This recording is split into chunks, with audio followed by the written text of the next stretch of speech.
Find the equation of a line that has a slope of m equals negative 5 over 2 and passes through the point 4 comma negative 1. Okay, so here we want to write the equation of the line, so that means we need to use the point slope formula. Okay, so that's y minus y1 equals m times x minus x1. Right? Remember, this is called the point slope formula for a reason. Right? As the name suggests, the information that we need is the point, right? So the point is given by x1, y1, and the slope, which we know is denoted by m. Right, so once we know these values, we can plug them into the corresponding spots here. Right, you notice that this x and this y here, right, those are what we call, they're built into the equation, right? We don't plug anything in for that x and that y, okay? So what are we given here?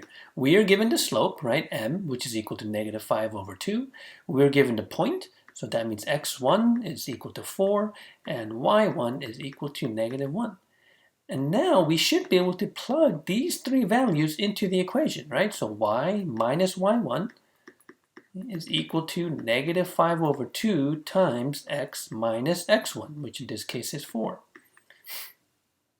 Okay, now, generally we do want to simplify everything, combine like terms. We also want to solve for y. Okay, we want to get the y by itself. So let's go ahead and clean this up a little bit. Right, we know that this minus minus becomes y plus 1.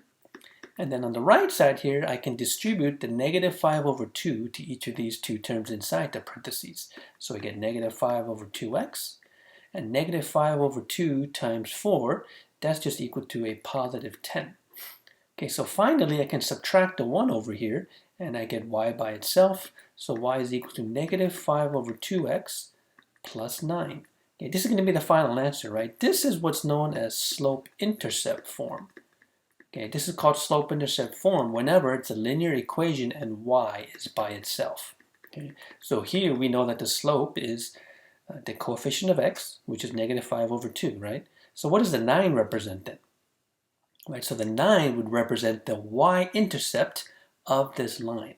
Okay, now we don't need to graph this, okay, but let's go ahead and do so. Okay, so if the y-intercept is 9, right, that's going to be up here, right? So we know that this line goes through the point 0, comma 9. Okay.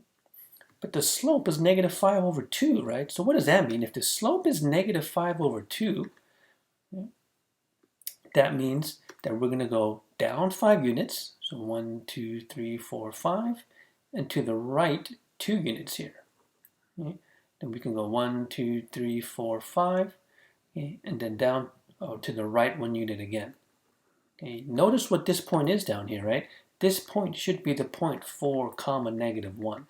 Okay, so we can connect the dots here and draw our line. Okay, and everything matches, right? It goes to the point 4 comma negative 1. The slope is negative 5 over 2.